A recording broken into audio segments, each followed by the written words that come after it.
amazing moments happen, you don't have that damage to follow up. Yeah. Now, having the carry there and kind of locking people down and then having that safety net of the heal as well could be beneficial, but still, I think the biggest question mark is the Kaja possibly locked in here, right? Because, okay, that's the Claude. So Claude's coming up. This is a very different trend of the draft that we're not used to seeing, I feel like. The Claude is one of the theory-crafted answer to the ultimate bonding strategy because they grow together. You have our Thievery as well as the Blazing Duet.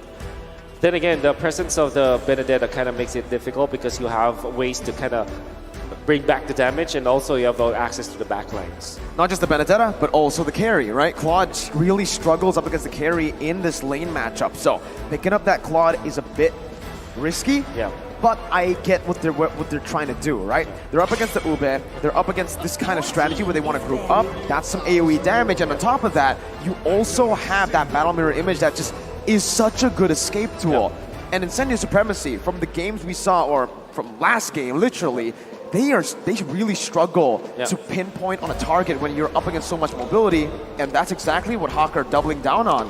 Joy, Grok, mobility. Mobility. Mobility. Not only that, too, I mean, the fact that technically you don't know where the Grok is going just yet. You don't know where the Joy's going. Because Jungle Grok.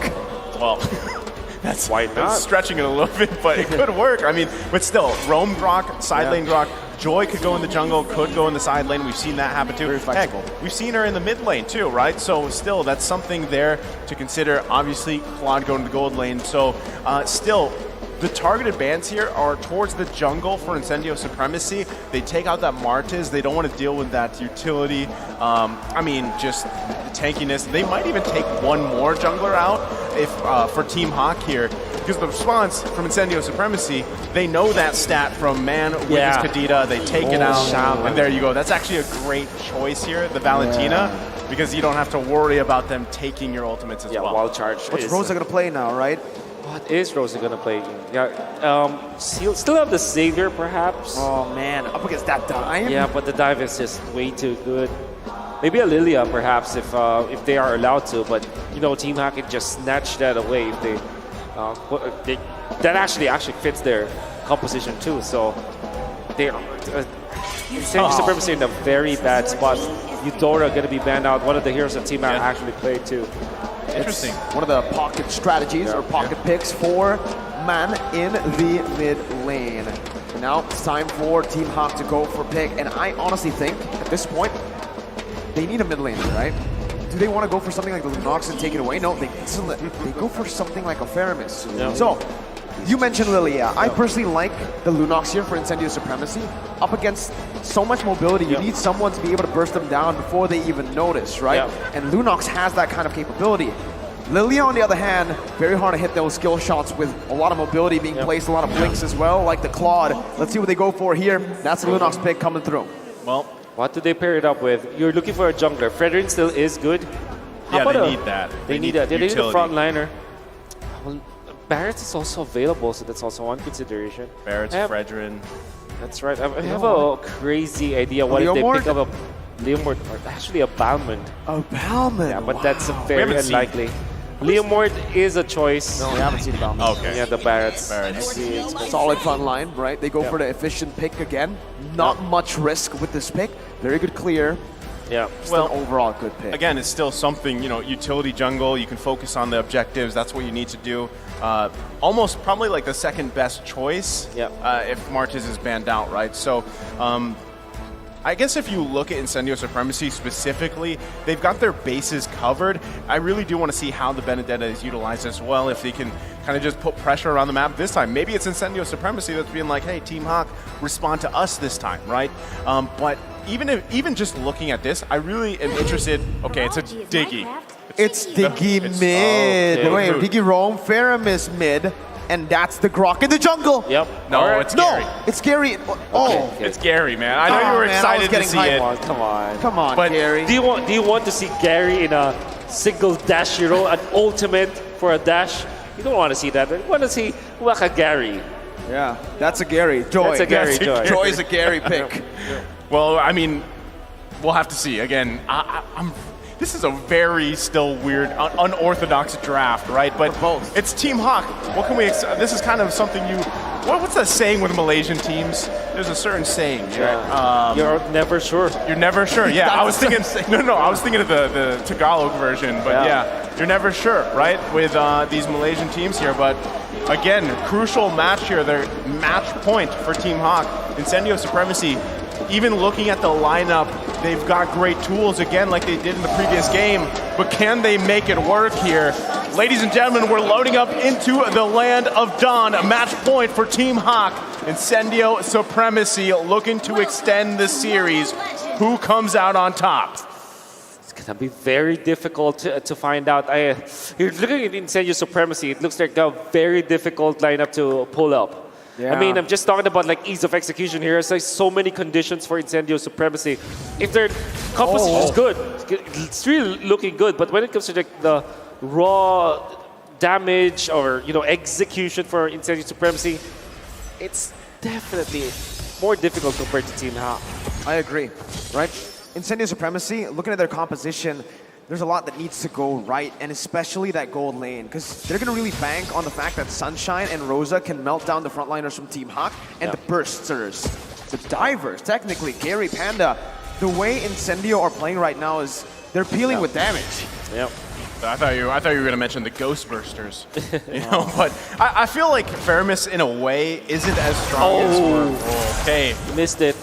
Not going to be able to get that, but still, I mean, very reminiscent of the previous game, right? A lot of early action here. The best thing, though, is if no one is able to get that first blood before that first turtle comes out, Wolf, who's got the advantage for that first objective? I think Incendio Supremacy, just because of the fact that they have the Barretts, is very strong in the first few minutes of the game.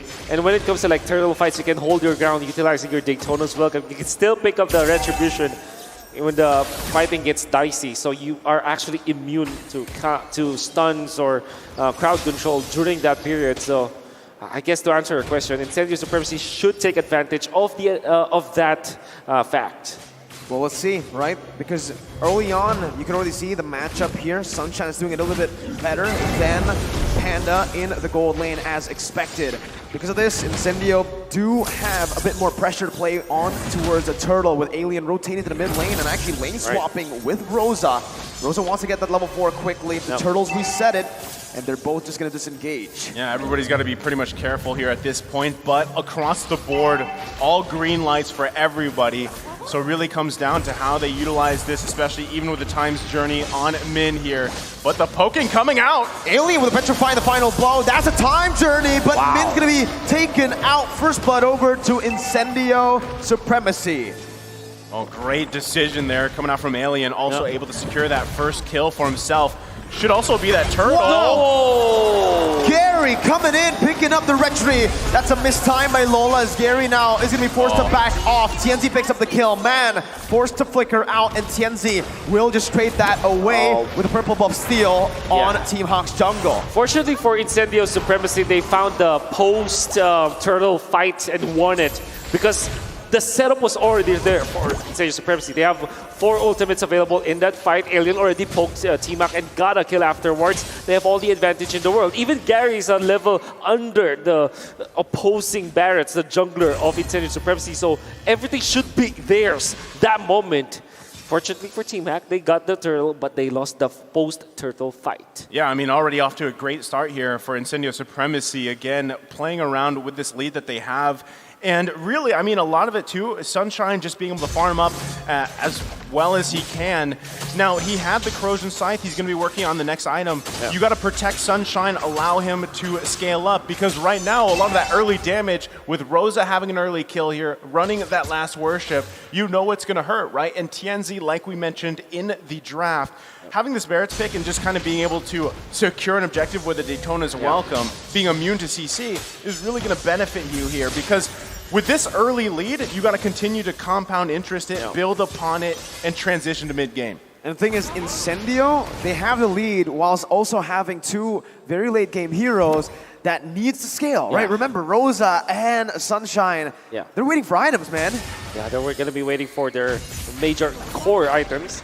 I don't know if Rosa is interested in going for the Lightning Truncheon, but since they are utilizing this Lunox in an Ube setting, you want more of those AoE damage. And of course, Sunshine gonna be waiting for the Wind of Nature before they fight, so that Panda as well as Lola will be nullified by Incendio Supremacy. Man, I just feel like there's also just a lot of magic damage from Team Hawk.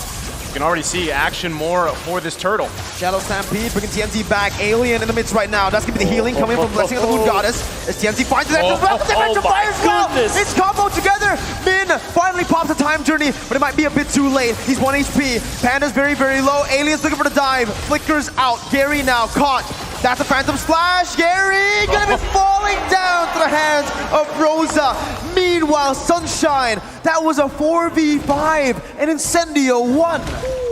I mean, 4v5, and you just saw, that's how much the sustain from the Estes pick works so well, because you saw everybody was quite low, but no follow-up, no kill was converted for Team Hawk. Rosa, the Ruby Diddy play. The Lunox bomb just zones out the members of Team Hawk. And eventually, Incendio Supremacy are going to be able to take over the map. The aggression is going to be there. It's time for the ultimate bonding experience. Hell, the Turkish delight. You can now taste it. It's how big served to Team Hawk. 3.7k gold lead. And we have to talk about the Joy pick now because we mentioned it in the draft. Our team's picking Joy just because Joy's a good pick, because it seems like right now the Joy isn't really working out for Team Hawk. The Radiant Armor pickup coming out from the Barretts, which is TNZ. More of a sacrificial role now, going for just tank ability. Allow them to nullify the effect of the Joy. Well, I mean, at least they get a turret here on the top side, right? But Lola having a bad day. Lola is just not, having a good day. 0-2-0 here in this game. Incendio keep on punishing him, but he's under the turret. It's not like he has any counterplay to that right now. Well, Rosa. But deadly, man. I do agree with this. Number 2 in hero damage, as you see, very aggressive plays coming out from Rosa, committing the Lunox bomb against under the turret, and he will not stop. Oh, Sunshine. It's a solo kill, practically. He goes in for the BMI, but will actually just fall to Sunshine. Sunshine still gonna be able to pick up the double under the turret while Rosa is tanking and Apex is dealing out the heals. Oh, it's very aggressive, combining the two ultimates of the Lunox, and of course the fact that Apex 47 can just heal him up. They're so aggressive right now because they don't get the Phantom Step to clear it out, and this is total dominance from Incendio Supremacy. He's an assassin, he's not a marksman. It's always sunny in the land of Dawn when Sunshine's playing, man, because what a game he's having on this carry already. It's not even at the 8-minute mark here. Next turtle comes up in, what, almost a 6k gold lead. Massive here for Sunshine. And, I mean, it's Incendio Supremacy coming out just swinging, basically, at this point. They know their timings. They know what they needed to wait for. And now they have total dominance. They will not be defending bottom lane, unfortunately, as Alien is far too late for that. Oh, I say that, though. Joy is not a great pushing hero, unfortunately. Definitely not right. I mean, in terms of damage and team fights too, he hasn't really been able to dish out that much. Panda clearing out the mid lane, getting some pressure back onto the team, but Incendio, with their Benedetta that's ahead 2 levels, they're going to control the side lanes 100%. Uh-oh, Alien with Eye for an Eye, getting out, Gary jumping in, that's the final blow, back to worst Team Hawk. Stampede brings him back, but it's all for Lord Alien, oh my god! Almost finds a trade. I mean, that's just how far ahead Incendio Supremacy is. But meanwhile, Alien going, what, 1 versus 4?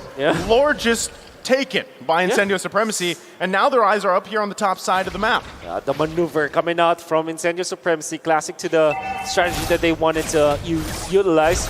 The XP lane will play the opposite lane from the Lord, or the long lane, and then they just take the Lord afterwards. They bought a lot of time. They even took the tier 2 turret up top, and now they're controlling mid. So with the Lord, I think that they will be able to clear out all of the outer turrets of Team Hack. I think you've just planted Gary there. He's going to deal with the Lord the best he can, but Team Hawk going to have to sacrifice probably some more turrets here, trying to buy as much time as possible with that Guardian's Barrier, but ultimately going to lose more space across the map. So the question is, even at this point, as the game transitions even further, what does Team Hawk need to do here to stay in this game, to get back from this massive lead from Incendio Supremacy, Wolf. Wow, I guess it's the Gary macro that will be the answer. On a Joy, though. On a On Joy. a Joy. Unfortunately, I mean, surely you have a lot of dashes, right, that you can escape. But now look at the pincer maneuver coming out. Alien's just buying time. He is buying time. Now, you can see Gary, the great escape, trying to run away. Apex 47 is waiting. There's Gary. Is going to be able to dash away towards Tianzi. That's so many dashes. Hey, Gary gets out. It's clean, and it was easy. Giving the thumbs up as well as he escapes that again. Maybe that's why, maybe that's why Joy's picked, because you get to do that, right? But still, does it actually... Is it actually value as, especially mid-late game, team fights? especially late game team fights? Because I can't recall who said this, but it's almost like Joy is kind of like a mosquito, right? You're just kind of buzzing around, and it looks really cool, looks really flashy, but is the damage there? Especially when you're considering it with how much magic damage is on Team Hawk. Yes, you have the Genius Wand there, right? You have the Glowing Wand already, but is this enough, Wolf, for them to start to contest these fights? I think that he's more of a shredder. So to answer your question, it will not be enough. But if he transitions to more of a shredder and Panda will be the sweeper, surely that will be enough damage. Combination of magic as well as physical damage in an AoE setting. So that might be what Team Hack is waiting for. They're waiting for critical mass onto Panda, who is holding on to just the Wind of Nature and Golden Staff. What? And look at them go. Man, forced to use a time journey. Alien chasing him down. That's going to be the damage from Tianzi in the back. Flanking, getting the position down. Lola defensive, wild charge out. Panda gets out, but when... oh my god, in the time of just one basic attack from Claude, Sunshine is able to dish out, like, what, 2 passive procs? Yeah, and look at this. Lola doesn't have the flicker, and you can see Min is dead for now. Panda will have to just back down. They don't have any team fight integrity heading into the second lord of the game. Incendio will just take it for themselves. What Incendio did is just to force out some of the resources of Team Hack. What? Even the Lord was shredded. My goodness. I didn't even see the Lord. He's just gone. I mean, this is a tough situation here, right? Definitely. And you're really wondering, again, was the Diggy the best option with all the available heroes here? And still, at some point, it's really tough for Team Hawk. They're going to have to defend in their base here as that Lord is still marching down the mid lane. And, I guess they can buy themselves more time, and that's what Gary's really trying to do, just keep pressure here in the bottom side. But still, when does Panda get to that point where he is a threat here? It's going to be really tough for them to defend. Gary's too far. 9,000 gold lead 2 with the Lord already in on the base turret. Team Hawk trying to defend right now, as that's going to be the top lane base turret taken down. Tianzi with a Deathless Welcome, forcing a time journey early. Man, still trying to buy some time. Goes for the Shadow Stampede to zone the other members away. One base turret down. Gary cutting the waves in the mid lane, denying the push from Incendio Supremacy. I'll just be able to push out. So what Gary was able to accomplish is to defend the turret without him being in there. That's the mid lane. However, top lane still falls to Incendio Supremacy, inching to a 9.1k gold lead for now. And all of their heroes have all of the core items that they needed. Very tanky Benedetta, very tanky Barretts, and a lot of sustain. Oh my goodness! Wow! While in the wild charge, he gets melted down by Rosa and Sunshine. Now they're on the base. The Cold Altar has been placed, but Gary's going to be able to actually lose all that out. Oh my God, that single target damage is unreal. Incendio targeting base right now. Panda with Wind of Nature. You cannot win of nature, magic, and true damage. Incendio strikes back. My goodness. Very different game here that we saw from Incendio Supremacy. Very strong showing, too. I mean, was this the full force of the Turkish Delight, Wolf? It seems like it. We did say, we prescribed it after the first game that they should be answering all of those split pushes that Gary was able to do. It's what they did instead is to put a hero to actually manage a thing that's Benedetta, and then ban out the 2 of the heroes that they cannot